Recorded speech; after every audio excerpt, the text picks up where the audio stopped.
मित्रांनो, मागील व्हिडिओमध्ये आपण बघितले होते की कोणत्याही चौकोनी किंवा आयताकृती आकाराच्या पाण्याच्या टाकीमध्ये किती पाणी साठवू शकते याचं कॅल्क्युलेशन कसं केलं जातं. त्याचप्रमाणे या व्हिडिओमध्ये आपण बघणार आहोत की गोल आकाराच्या टाकीसाठी किती त्यामध्ये पाणी साठवू शकतो याचं कॅल्क्युलेशन कसं केलं जातं. तर बेसिकली गोल आकाराच्या टाकीसाठी आपण एक फॉर्म्युला वापरतो, पाय आर स्क्वेअर, पाय गुणिले आर स्क्वेअर गुणिले एच. आर म्हणजे याचा रेडियस आणि एच म्हणजे त्याची हाईट गुणिले 28.31. जसं की आपण कालच्या व्हिडिओमध्ये पण बघितलं होतं की जेव्हा आपण हे डायमेन्शन्स फुटामध्ये मोजतो, त्याचा रेडियस असो किंवा त्याची हाईट असो, हे जेव्हा आपण फूटमध्ये घेतो तेव्हा त्याला आपल्याला गुणायचं आहे 28.31 जेणेकरून आपल्याला उत्तर जे येते लिटर्समध्ये भेटेल.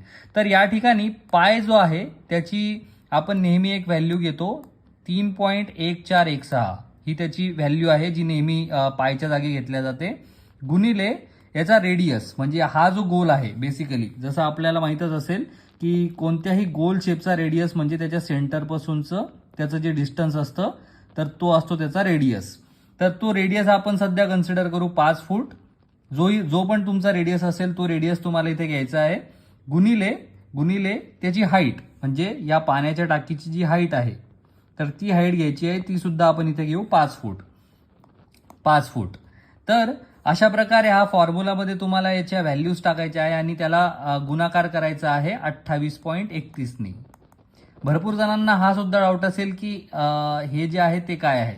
तर हे जेव्हा आपण फूटमध्ये कोणतीही गोष्ट लिहितो तर जो पण आकडा असेल त्यावरती असा एक डॅश दिला जातो, त्याला म्हणतात फूटचं सिम्बॉल आहे ते. तर अशा प्रकारे 3.1416 जी पायची व्हॅल्यू आहे गुणिले आर स्क्वेअर त्याचा रेडियसचा स्क्वेअर जो आपण 5 फूट इथे कन्सिडर केलेला आहे 5चा स्क्वेअर गुणिले हाईट जी आहे ती आपण इथे कन्सिडर केलेली आहे 5. तर अशा प्रकारे या फॉर्म्युलामध्ये तुम्हाला सगळ्या डिटेल्स टाकायच्या आहे आणि त्याला गुणाकार करायचा आहे 28.31 जेणेकरून तुम्हाला इथे त्या पाण्याच्या टाकीमध्ये किती पाणी साठवू शकतो त्याचं लिटरमध्ये आपल्याला उत्तर भेटेल. तर अशा प्रकारे आपल्याला गोल पाण्याच्या टाकीसाठी आपण पाण्याचे कॅल्क्युलेशन करू शकतो. तर अशाच प्रकारच्या घर बांधकामासंबंधित माहिती आणि टिप्स मिळवण्यासाठी या चॅनलला नक्की फॉलो करा.